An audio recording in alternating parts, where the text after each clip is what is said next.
Sejam bem-vindos, amigos, ao programa Bíblia Fácil, o seu programa semanal de estudo da Bíblia. A cada semana a gente separa uma hora para sentarmos e estudarmos a Palavra de Deus.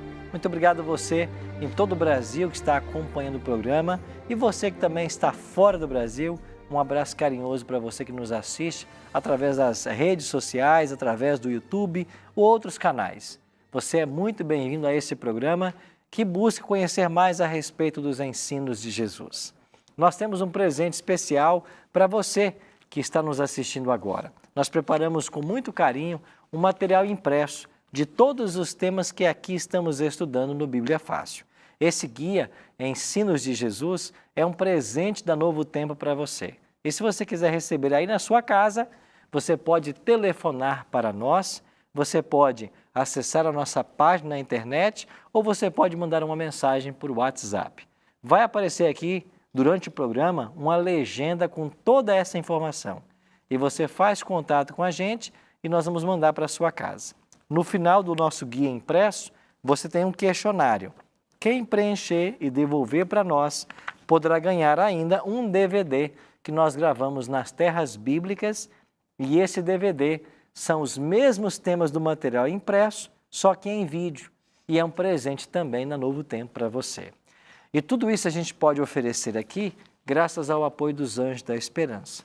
Muito obrigado você que é anjo, que tem apoiado o Ministério da Novo Tempo. Se você não é ainda, você pode se tornar. Basta acessar o nosso site anjodaesperanca.com.br. Anjo da Esperanca, né, sem o cedilha, só .com, anjodaesperanca.com. E aí você acessa o site e você escolhe a forma de doar e se torna um apoiador desse ministério, tá bem? Nós aqui nos estúdios já estamos todos com as Bíblias em mãos para começarmos mais um estudo e vamos aprender hoje o que Jesus ensinou sobre a morte. Esse é um tema muito intrigante, porque todo ser humano um dia ou outro pensou a respeito da morte, não é verdade? Todos nós, quando nascemos, já nascemos destinados a morrer, porque a vida é assim. A gente nasce, cresce, envelhece e morre. Outros vão até mais cedo, por um acidente, por uma doença, etc. Nós precisamos olhar para a Bíblia em busca de respostas. E nós temos que entender melhor e saber: a morte é o fim de todas as coisas ou será que há algo após a morte? E quando a gente morre, será que algo sai do corpo? Será que há algo imaterial que deixa o corpo na hora da morte? Então são perguntas que a Bíblia vai hoje nos responder. Então quero convidar você a tomar a sua Bíblia e a se juntar a esse grupo de amigos para esse estudo especial. Vamos orar? Pedindo a bênção de Deus? Eterno Deus e bom Pai, muito obrigado por estarmos reunidos e termos a Tua Palavra em nossas mãos. Queremos entender mais esse assunto, queremos entender sobre a morte. Por isso suplicamos a Tua bênção agora, que o Teu Espírito ilumine a todos nós e que nós compreendamos as verdades que esse livro ensina a respeito da morte. Em nome de Cristo nós te oramos. Amém. Vamos tentar entender a morte à luz da Bíblia, porque o que não faltam por aí são falsas teorias, teorias que não têm o apoio da Bíblia. Muitas pessoas pretendem dizer o que acontece logo após a morte e existem muitas teorias que confrontam com a ideia bíblica. Vamos começar vendo em João capítulo 11 o que o próprio Cristo falou a respeito da morte. Então, o Evangelho de São João, capítulo 11, dos versos 11 até o 13. Assim disse Cristo: isto dizia e depois lhes acrescentou: nosso amigo Lázaro adormeceu, mas vou para despertá-lo. Disseram-lhe, pois, os discípulos: Senhor, se dorme estará salvo? Jesus, porém, falara com respeito à morte de Lázaro, mas eles supunham que tivesse falado do repouso do sono. Você percebe nesse texto da morte de Lázaro que Jesus comparou a morte a um sono? Nosso amigo Lázaro dorme, mas eu vou despertá-lo. E depois Jesus disse claramente, nosso amigo Lázaro morreu. E quando Jesus chega na casa de Lázaro, já faziam 4 dias que ele havia sido sepultado. Aí você conhece a história. Jesus então faz uma oração, chama Lázaro para fora e Lázaro ressuscita. Ora, se a morte é comparada a um sono, logo a morte é um estado de inconsciência. Porque a gente dorme 7, 8, 9 horas por noite e você não vê o tempo passar. Você fecha os olhos e quando você abre, já se passaram todas essas horas, mas você não teve consciência. Assim é quando a pessoa morre. Quando alguém morre à luz da Bíblia, não vai para lugar nenhum. Prova disso é o caso de Lázaro. 4 dias que ele havia sido morto, não tinha ido para lugar nenhum. E Jesus acorda o morto. Mas pastor, quando a gente morre, não tem essa história de que a alma vai para algum lugar e o corpo fica aí?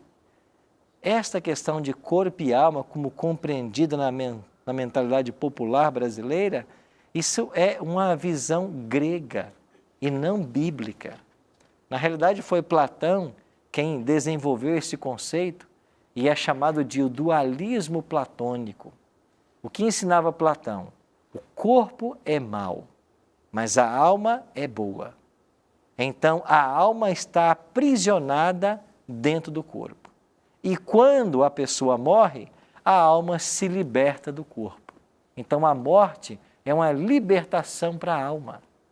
E esse conceito grego platônico se espalhou de tal forma, não só na cultura brasileira, como dentro das próprias igrejas.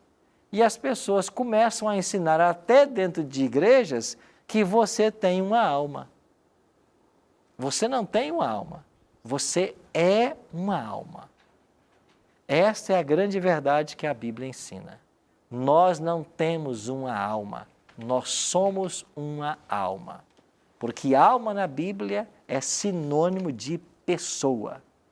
Cada alma é uma pessoa. Sim, amiga Bárbara? Pastor, morreu um conhecido nosso e aí ele era evangélico. Aí uma colega minha comentou, ele já está na glória. Eu digo, como que ele já está na glória? Ele disse, não, já está na glória, não tem como. Aí eu fui questionar, sabe, fatos com ela que eu não concordava. E ela era uma líder, sabe? E ela disse que não, que ele estava na glória. Eu digo, não porque ele era crente, ele era uma pessoa que ele era um missionário, coisa e tal, sabe? Mas ela continuou nessa tese que ele estava na glória. Eu digo, e quem não é evangélico? Está no inferno. E está queimando. O crente fica em um canto e o que não é evangélico está queimando no fogo do inferno. Me explique isso. Isso é o que a gente tem no Brasil de cultura popular. E mesmo dentro das igrejas, como eu falei há pouco, tem gente que ensina isso. A Bíblia não aprova a ideia de recompensa logo após a morte. Se a pessoa foi um fiel cristão, quando ela morre, ela não vai para a glória do Pai. Ela vai continuar morta até que Jesus volte. Lembra de semana passada que nós estudamos sobre a morte de Jesus? E Jesus falou assim, eu vou preparar-vos lugar e eu voltarei e vos levarei. Jesus diz que só vai nos levar para a glória quando Ele voltar. Ele volta para nos buscar. E se você for para Apocalipse 22, lá também é ensinado que quando Cristo voltar, Ele virá e Ele trará o galardão, a recompensa. Apocalipse 22, eu acho que é o verso 12. Deixa eu olhar aqui para dizer o verso exatamente. Apocalipse capítulo 22, olha para o verso 12. Eis que venho sem demora, e comigo está o galardão que tenho para retribuir a cada um segundo as suas obras. Então Cristo vem e com Ele está o galardão. Ou seja, o galardão só será dado na volta de Jesus. Tínhamos um outro detalhe que você falou a respeito do inferno.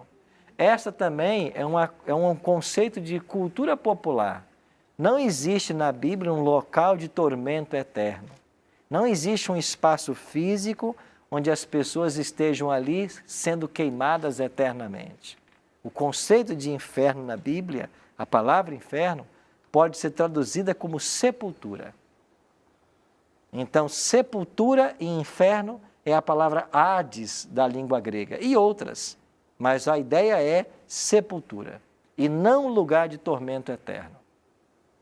Vamos olhar para outros textos e vamos aprender mais a respeito desse assunto? Segundo a Bíblia, o ser humano é mortal ou imortal? Em Ezequiel capítulo 18, o verso 4, a palavra de Deus diz assim: Eis que todas as almas são minhas, como a alma do Pai, também a alma do Filho é minha. A alma que pecar, essa morrerá. No verso 20, a alma que pecar, essa morrerá. O filho não levará a iniquidade do pai, nem o pai a iniquidade do filho. A justiça do justo ficará sobre ele, e a perversidade do perverso cairá sobre este. Ezequiel está sendo claro em dizer que a alma que pecar, essa morrerá. Se você colocar no lugar de alma a palavra pessoa, você vai perceber que faz pleno sentido. A pessoa que pecar, essa morrerá. Então não existe na Bíblia a ideia de alma imortal. Então quando se ensina que uma pessoa morre, a alma sai por aí vagueando, se reencarna em outras pessoas, ou que vai para o céu ou purgatório, nada disso. Por quê? Porque não existe uma alma imaterial que sai na hora da morte. A pessoa, o ser humano, é também chamado na Bíblia de alma. Você quer ver uma coisa? Nós vamos ler um texto que vai nos ajudar a entender. Depois da morte, o que acontece? Acontece o processo ao contrário da vida. E nós vamos entender melhor como que a vida foi formada. Como é que a Bíblia descreve o estado dos mortos? 2 textos, Salmo 6, 5. Pois na morte não há recordação de ti. No sepulcro, quem te dará louvor? O salmista está dizendo que depois que as pessoas morrem, elas entram num estado de inconsciência. Elas não podem se lembrar de nada, não podem louvar, porque elas estão mortas. E olha o que diz o livro de Eclesiastes 9, verso 5. Porque os vivos sabem que hão de morrer, mas os mortos não sabem coisa nenhuma, nem tampouco terão eles recompensa, porque a sua memória jaz no esquecimento. Os vivos sabem que hão de morrer, mas os mortos não sabem de coisa nenhuma. Sim, amiga? Pastor, a gente falou lá em Salmo de mortos e imortais, né? Então, o que é imortalidade? Imortalidade é o dom que Deus vai conceder aos salvos na volta de Jesus. Então, nós somos mortais por causa do pecado. Quando Cristo voltar, Ele vai nos dar o dom da imortalidade, ou seja, nunca mais nós morreremos. Então, essa é a recompensa dos salvos. Deu para entender? Entendido. Certo? Pastor, Então, sim, Marcelo. pastor, nós somos feitos à semelhança de Deus, de acordo com Gênesis. Somos. E nós falamos aqui nos estudos anteriores da trindade do Deus. E eu já vi algum estudo falando assim, que nós somos corpo, alma e espírito. O que o senhor tem a dizer disso? O apóstolo Paulo diz assim, que em tudo nós devemos nos santificar a Deus, corpo, mente e espírito. Em outras expressões você vai ter a expressão. Em outros versos também a mesma expressão, corpo, mente e espírito. O que significa isso? Paulo não está falando que o ser humano é um ser que na morte se divide. Ele está abordando aspectos do ser humano. Nós temos o aspecto físico, que é a nossa constituição física, feita do pó da terra. Nós temos o aspecto cognitivo, mental, que é a capacidade que você tem de raciocinar, do aprendizado. E nós temos um aspecto espiritual, que é a habilidade que Deus nos dá para relacionar com Ele, com um ser superior que é o Criador. O que Paulo está dizendo é que tudo isso, tanto o seu físico, quanto o seu mental, quanto o seu espiritual, devem ser consagrados a Deus. Agora, estes aspectos não vivem independentes uns dos outros. Você não tem como separá-los. Quer ver? Dá uma olhadinha na sua Bíblia em Gênesis capítulo 2, verso 7. Olha o que diz aí, em Gênesis 2, verso 7. Então formou o Senhor Deus ao homem do pó da terra e lhe soprou nas narinas o fôlego de vida, e o homem passou a ser alma vivente. Você percebeu o que o Gênesis está dizendo?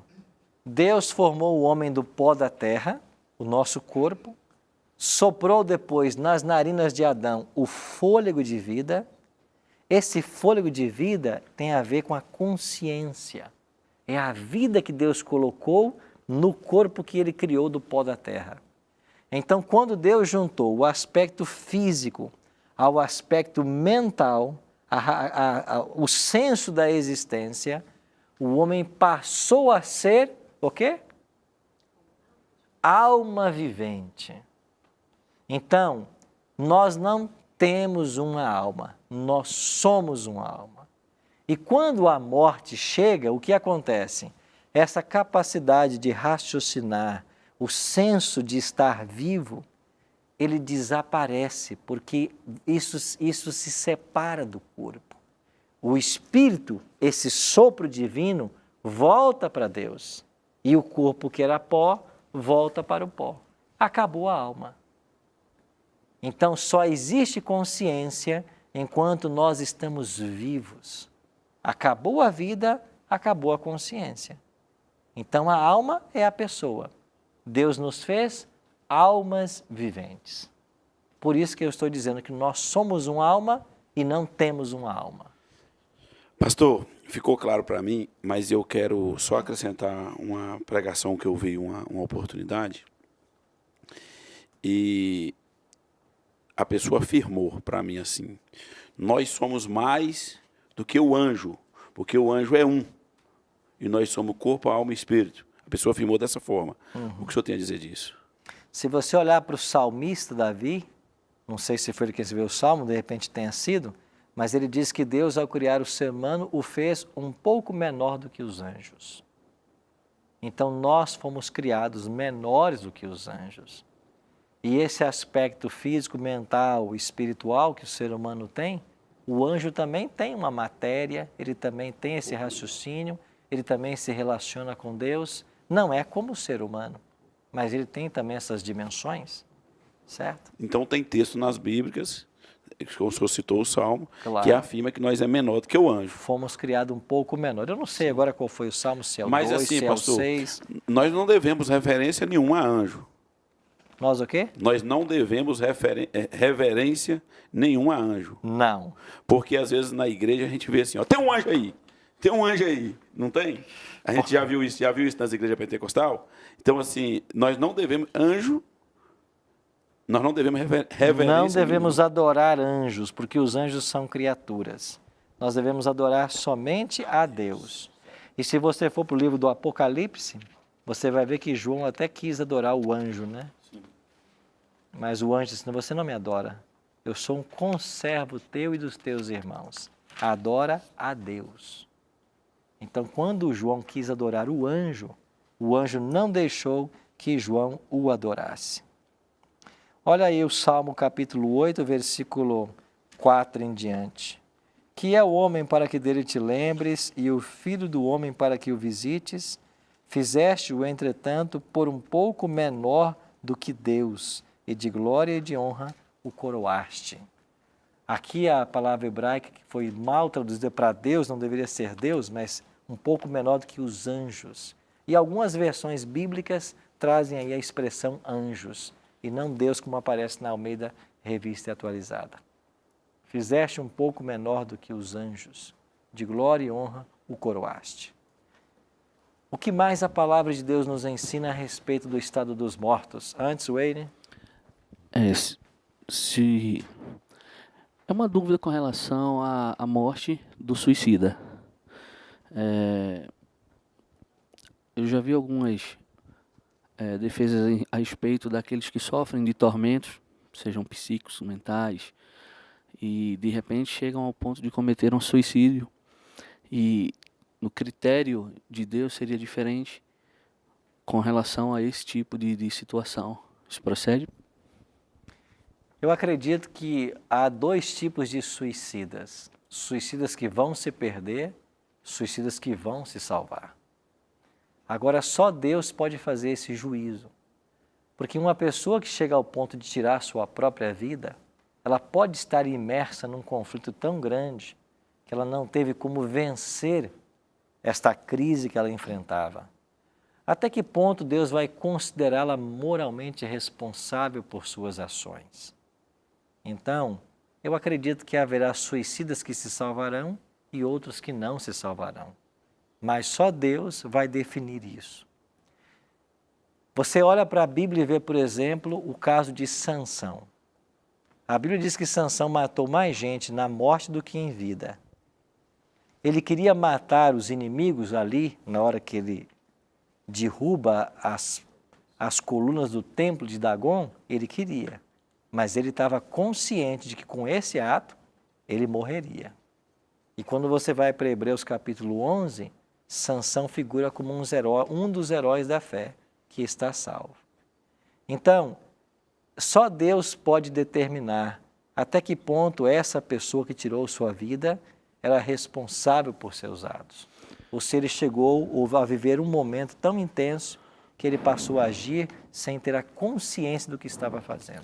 Levando-se em consideração que quando uma pessoa chega a cometer esse tipo de ato, com certeza o tormento já está assim exorbitante dentro dela, né, o conflito. E aí a gente chega em Judas, que houve um desespero após a traição de Cristo. De repente, devido ao desespero dele, a consciência que ele não tinha entregado simplesmente um homem qualquer. E aí um misto de arrependimento. Mas, categoricamente, quando se fala de traição e de uma pessoa ir diretamente para o inferno, é usado o exemplo de Judas. Eu queria saber, com relação a essa situação específica dele, à luz da Bíblia, se houve algum perdão para ele. Para Judas, entendemos que não houve, né? Então, a Bíblia vai dizer, né, que daqueles que Cristo recebeu, um deles apenas se perdeu, né? Exceto o filho da perdição. Esse se perdeu. Então, nós entendemos que para Judas não houve salvação. Sim, amigo? Pastor, há pouco você mencionou Gênesis 2:7, né, falando sobre a criação do homem. E ali apresenta os dois elementos que Deus pegou para então formar o homem. E o versículo é muito claro, falando que a partir então daqueles dois elementos o homem passou a ser alma vivente. Certo. Né? Foi a colocação bíblica, é claro, isso é óbvio. A partir desse versículo, como que nós podemos entender Eclesiastes 12:7, que fala: o pó da terra, o pó volte à terra como era e o espírito volte a Deus que o deu? Que talvez esse seja um versículo também que alguns que creiam na imortalidade da alma se baseiem, né? Se baseiem. Eclesiastes 2:7 é o oposto de Gênesis 2:7. Você tem o processo formativo da vida e você tem o processo agora da morte. Então, a mesma expressão que aparece para fôlego de vida, né? Nefesh, você vai ter lá o espírito que sai do homem e volta para Deus. O grande problema é que tem gente que acha que esse espírito que sai do homem e volta para Deus, de alguma forma ele é consciente, mas ele não é consciente. Só há consciência quando os elementos estão juntos, quando há o fôlego e quando há o corpo, a matéria. Quando Deus uniu, o homem foi formado. Na morte elas se separam e a alma deixa de existir. Então, nefesh, em hebraico, ou pneuma, né, do grego, em momento algum são entidades conscientes. É algo consciente. É apenas a capacidade da vida que Deus dá ao ser humano. E na hora da morte, esse dom da vida volta para Deus, mas não é nada consciente. E na ressurreição, Deus fará um milagre.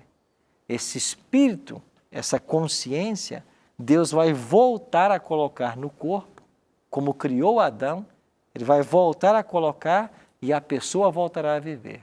No mesmo corpo que ela tinha, com a mesma consciência que ela tinha. Na ressurreição, esse milagre vai acontecer. Nós vamos para o intervalo e assim que voltarmos, vamos aprender um pouquinho mais a respeito do tema da morte. Não saia daí, a gente já está de volta. A primeira mentira que o diabo contou no planeta Terra foi que a pessoa não morre, que a alma não morre. Você pode comer, você não vai morrer. E até hoje, ele continua enganando as pessoas com essa mentira, de que a alma é imortal. Não, a alma é mortal. É isso que a Bíblia ensina. É falado na Bíblia que quando um justo dorme, há uma festa no céu. Isso procede? Não quando um justo dorme. A festa no céu acontece quando um pecador se arrepende. Agora, em Apocalipse está escrito de que o Senhor vela pela morte dos seus santos. Bem-aventurados os mortos que desde agora morrem no Senhor, porque a sua recompensa os acompanha. Então, o Apocalipse diz que feliz é aquele que morre no Senhor. Com relação ao arrependimento ali nos últimos minutos de vida, a gente tem a prova, lógico, do Calvário. Do ladrão, né? Do ladrão, cruz. Isso. Mas aí, a gente se aprofundando mais num caso extremo ali de um homicídio, seja lá o que for, mas naquele instante de uma queda, a pessoa pedir perdão, ali até no susto, no temor, no medo da morte, é válido? Eu acho que só Deus pode julgar esses casos, né? Só Deus pode avaliar a sinceridade de um coração. Até que ponto, no desespero, você está pedindo perdão por medo das consequências ou porque você de fato está arrependido e triste pela vida que levou? Então é uma linha muito tênue que só Deus pode julgar. É por isso que finalmente salvação ou perdição é um caso que está nas mãos do Senhor. Ninguém pode julgar. Nós não temos a condição de dizer esse aqui está salvo e aquele está perdido. Porque o homem só vê o exterior, né? É Deus quem vê o coração. Eu costumo sempre dizer que dentro de muita igreja, o que está sendo ensinado é as estratégias de Hollywood e não a Bíblia. Tem muita igreja que está ensinando o dualismo platônico e não a Bíblia. A filosofia grega, ela é contra a Bíblia, porque a filosofia grega prega esse dualismo de corpo e alma, a existência dessas entidades que podem viver independentes, e a palavra de Deus não aprova isso.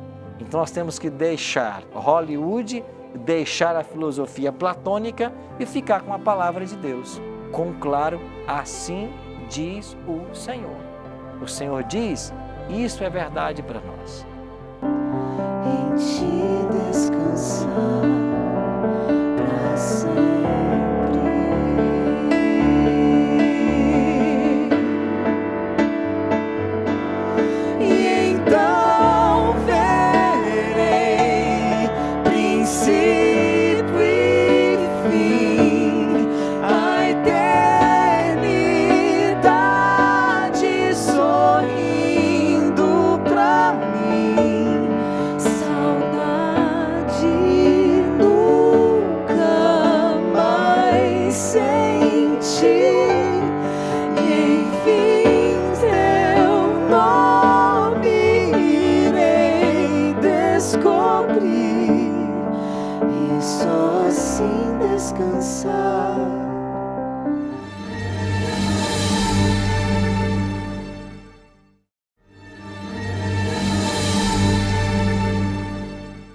Estamos de volta com Bíblia Fácil, hoje aprendendo mais sobre a morte. E se você quiser um material escrito com todos os textos que estamos lendo aqui hoje, nós temos um guia preparado com muito carinho para você. É o guia Ensinos de Jesus. É um presente da Novo Tempo para você. Se você quiser solicitá-lo, você pode ligar para nós em horário comercial. Nosso telefone 0 operadora 12 21 27 3121. Se você quiser agora, você pode mandar uma mensagem para o nosso WhatsApp. É 12 9 8100 1615.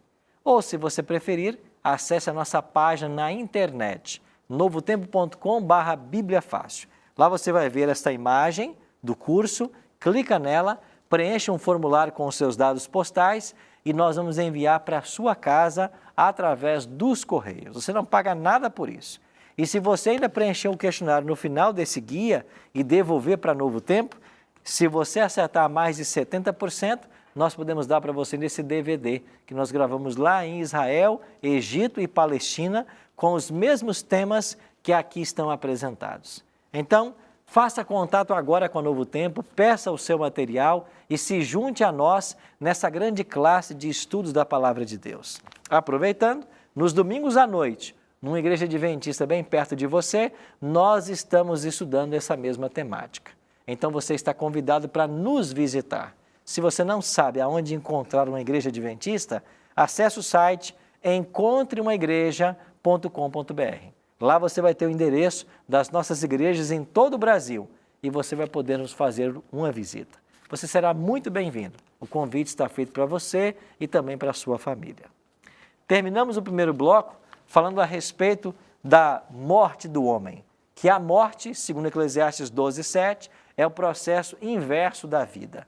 Na vida, Deus juntou o pó, fez o homem, o boneco, e deu consciência. Ele é uma alma vivente. Na morte, o homem perde essa consciência e o corpo, o boneco, volta para a terra. Acabou a alma.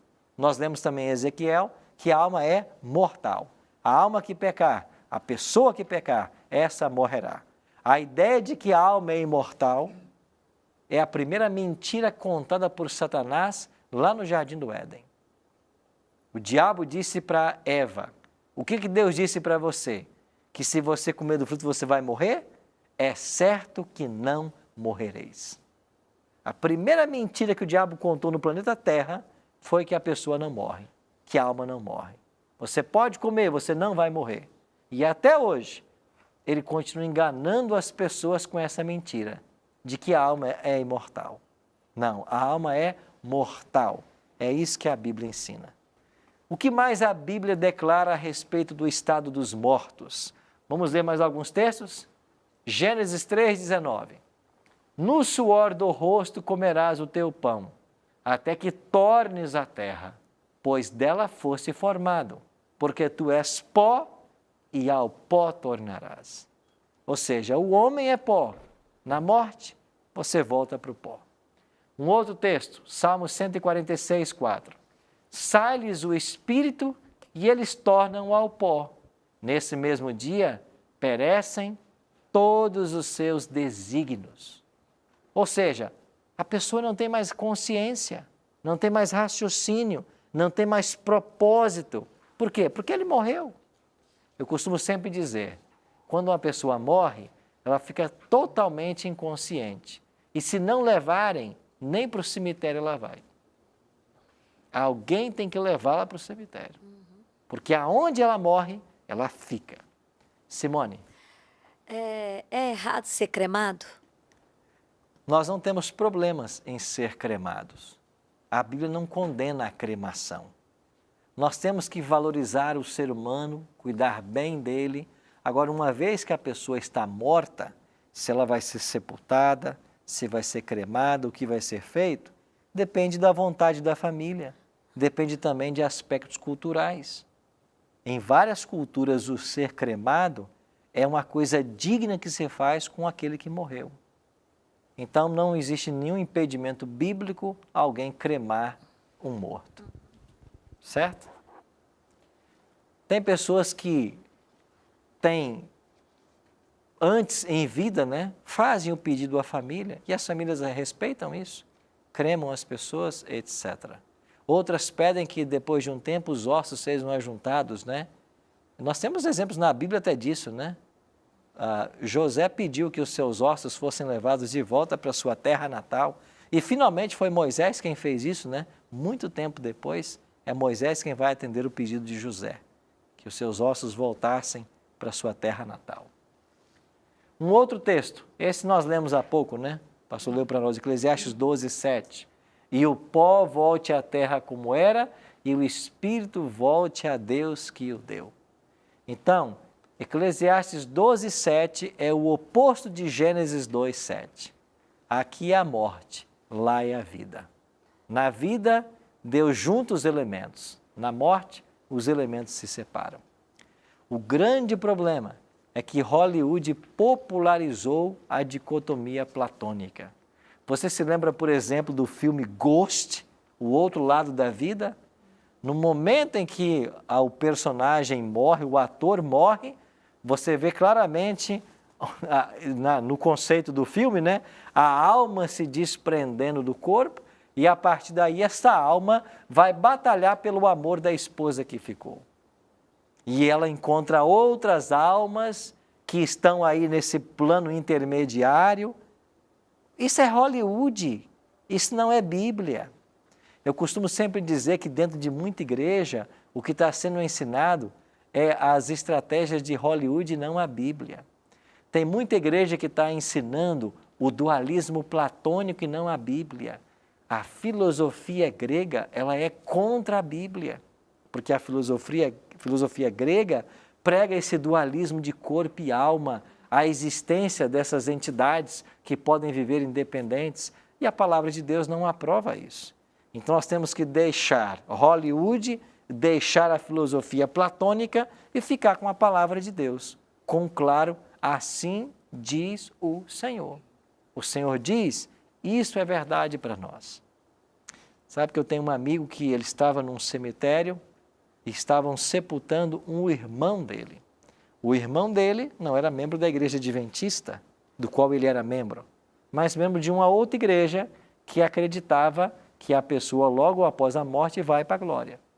E o pastor do seu irmão, pastor desta igreja, estava fazendo o sermão fúnebre. E na hora do sermão fúnebre tentou confortar a família dizendo, não precisam chorar o irmão de vocês, porque o corpo está aqui, mas a alma já está na glória com o Pai. E esse meu amigo, que é adventista, disse para o pastor assim, não pastor, não minta para a nossa família, não conte mentira aqui. Meu irmão não está na glória, ele está aqui, pastor. Não tem nada que foi embora, ele está aqui. E só na volta de Jesus é que nós saberemos se ele está salvo ou ele está perdido. Eu não sei se eu teria coragem de fazer o que ele fez, numa situação delicada como esta, mas a gente ouve tanta mentira que parece que chegou o tempo da gente começar a gritar a verdade. É tanta mentira sendo inventada. E outra, a ideia de que a pessoa morre e depois volta para se comunicar com quem está vivo. Ora, quem morre não tem consciência, não pode conversar com quem está vivo. Mas você vai encontrar pessoas que vão dizer, não, mas eu vi de fato. Ele pode até ter visto, mas quem ele viu, certamente não é o parente que morreu, ou a pessoa que morreu. Porque a palavra de Deus nos diz que o diabo, ele tem até o poder de se transformar num anjo de luz. Ou seja, o diabo pode sim personificar alguém que já morreu e voltar com algum tipo de mensagem. E certamente quando ele faz isso, não é com boas intenções. Por isso que a palavra de Deus condena veementemente o consultar os mortos. A Bíblia condena isso veementemente, que nós não devemos consultar os mortos. E até a Bíblia diz assim, a favor dos vivos se consultarão os mortos? E nós já lemos aqui vários textos dizendo que a morte é um sono, um estado de inconsciência, não se pode conversar com quem morreu. Sim, Wayne? É falado na Bíblia que quando um justo dorme, há uma festa no céu. Isso procede? Não quando um justo dorme. A festa no céu acontece quando um pecador se arrepende. Agora, em Apocalipse está escrito de que o Senhor vela pela morte dos seus santos. Bem-aventurados os mortos que desde agora morrem no Senhor. porque a sua recompensa os acompanha. Então, o Apocalipse diz que feliz é aquele que morre no Senhor. Com relação ao arrependimento ali nos últimos minutos de vida, a gente tem a prova, lógico, do Calvário. Do ladrão, né? Do ladrão, cruz. isso. Mas aí a gente se aprofundando mais num caso extremo ali de um homicídio, seja lá o que for, mas naquele instante de uma queda, a pessoa pedir perdão, ali até mesmo no susto, no temor, no medo da morte, é válido? Eu acho que só Deus pode julgar esses casos, né? Só Deus pode avaliar a sinceridade de um coração. Até que ponto, no desespero, você está pedindo perdão por medo das consequências ou porque você de fato está arrependido e triste pela vida que levou? Então é uma linha muito tênue que só Deus pode julgar. É por isso que finalmente salvação ou perdição é um caso que está nas mãos do Senhor. Ninguém pode julgar. Nós não temos a condição de dizer, esse aqui está salvo e aquele está perdido. Porque o homem só vê o exterior, né? É Deus quem vê o coração. Sim, amiga? Pastor, existe maldição hereditária? Maldição hereditária? Isso. Eu acredito que nós podemos, de forma hereditária, passar alguma coisa negativa para os nossos filhos. Por exemplo, em termos de saúde. Uma pessoa que não cuida bem da sua saúde, do seu corpo, ele pode estar num estado debilitado e essa debilidade pode ser transmitida geneticamente para as pessoas. É por isso que há doença genética, né? Algum sintoma que foi contraído no passado e isso passa de pessoa para pessoa. Quando a gente lê um dos mandamentos, lá Deus diz assim que quando a gente honra pai e mãe, há uma bênção, né, para nós, né? A bênção da longevidade. E essa bênção vai ser alcançada até a 3ª e 4ª geração daqueles que amam e temem ao Senhor. Agora, por outro lado, você dizer que uma maldição pode ser passada de geração em geração, eu acredito que seria um inocente receber algo que ele não deveria receber. É claro que a influência negativa eu posso receber.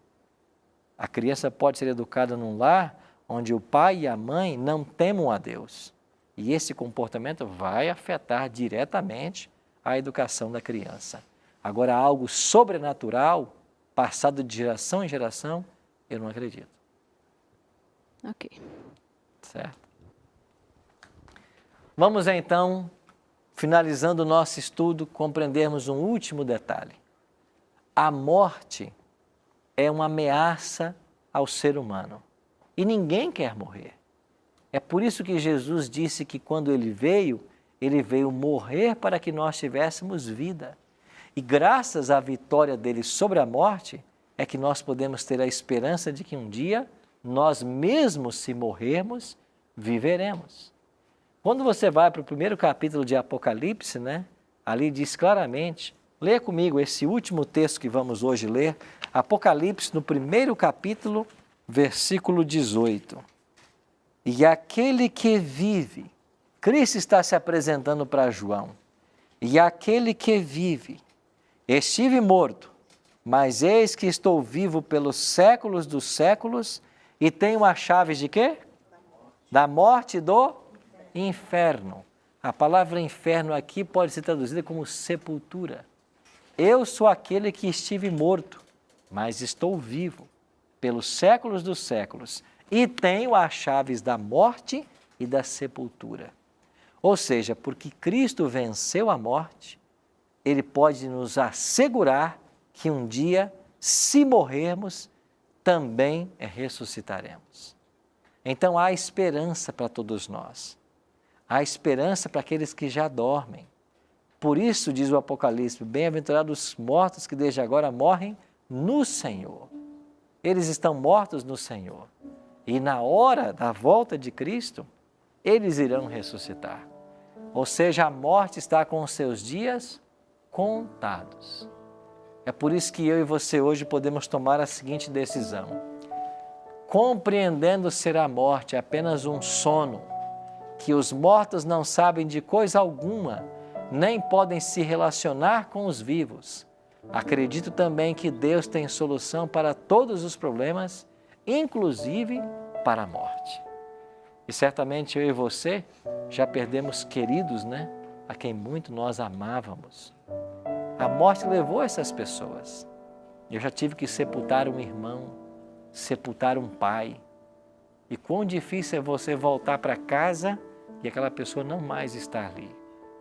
Você não mais ouviu o timbre da voz, a presença não mais está ali. Mas todas as vezes que a gente enfrenta a morte, a gente tem que se lembrar da promessa da palavra de Deus, do próprio Cristo, que lá em João 11:25 declarou: eu sou a ressurreição e a vida.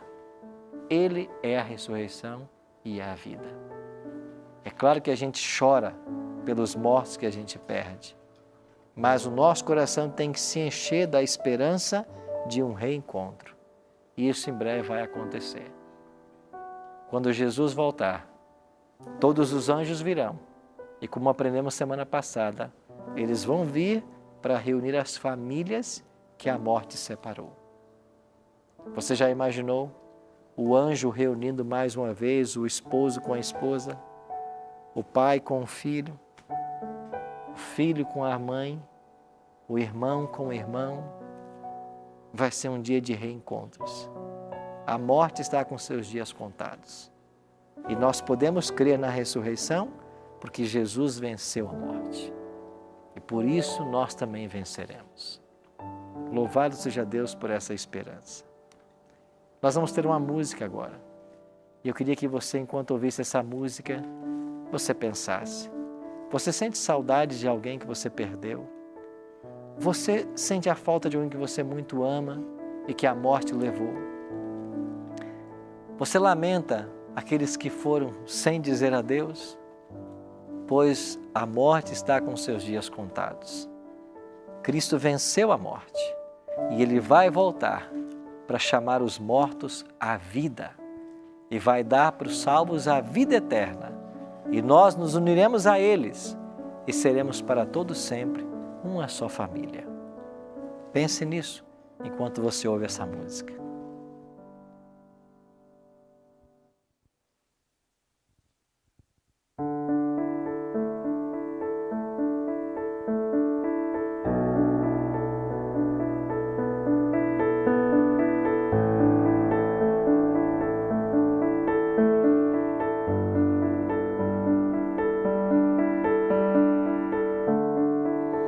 Mais lentamente o tempo passa por aqui e Ele plantou em minha mente a eternidade.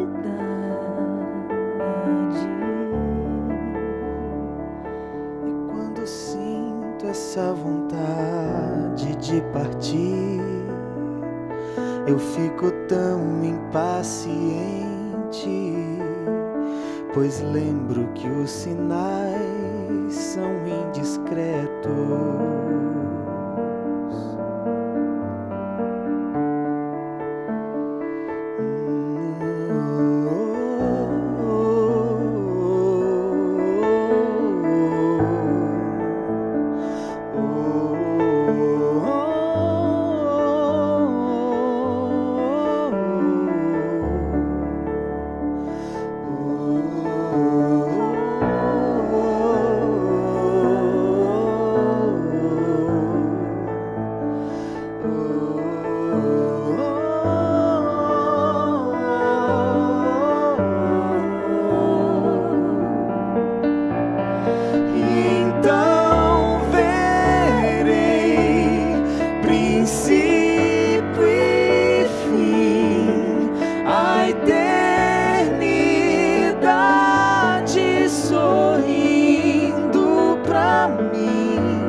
sem ti. Enfim, teu nome irei descobrir e só assim descansar, em ti descansar pra sempre.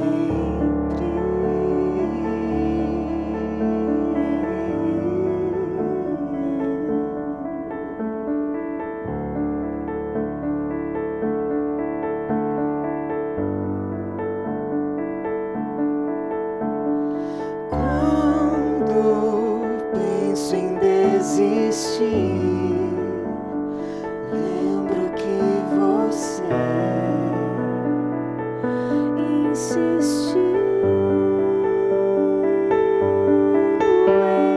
mim. Quando penso em desistir, lembro que você insistiu.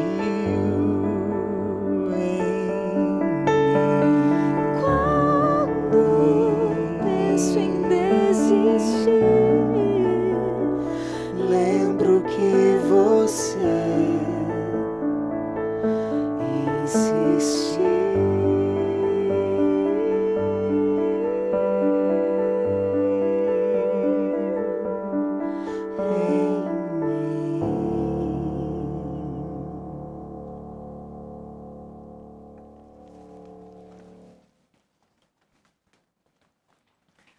Nunca pense em desistir, porque o nosso futuro é glorioso.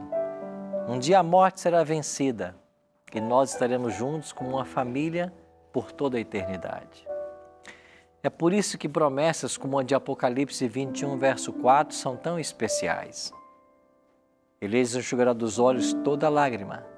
A morte já não existirá.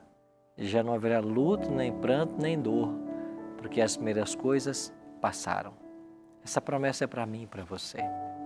Um dia, Jesus trará vida às pessoas que nós amamos e a morte levou. Por isso, a esperança em nosso coração da breve volta de Cristo tem que a cada dia ser renovada, porque Ele volta para dar fim ao pecado e todas as consequências que Ele acarretou. Vamos nos colocar mais uma vez nas mãos de Deus e pedir que Ele nos conforte, que nos fortaleça. E queria orar com você agora. Pai, muito obrigado porque na Tua palavra nós descobrimos de que Jesus venceu a morte. E mesmo que sejamos chamados à sepultura, um dia nós ouviremos a voz de Cristo e nós seremos ressuscitados. Obrigado porque a Tua palavra nos ensina hoje de que as pessoas que nós amamos e que a morte levou, um dia elas nos serão devolvidas. Nós seremos mais uma vez uma família e nunca mais nos separaremos. Alimenta-nos, Pai, com essa esperança. Coloca esse desejo de nos prepararmos para a Tua volta em nosso coração e ajuda-nos enquanto caminhamos. Nós nada merecemos do Senhor, mas tudo isso pedimos em nome e por amor de Jesus. Amém. Muito obrigado pela sua presença no programa de hoje. A gente se encontra semana que vem para aprendermos mais um pouco da Palavra de Deus. Até lá.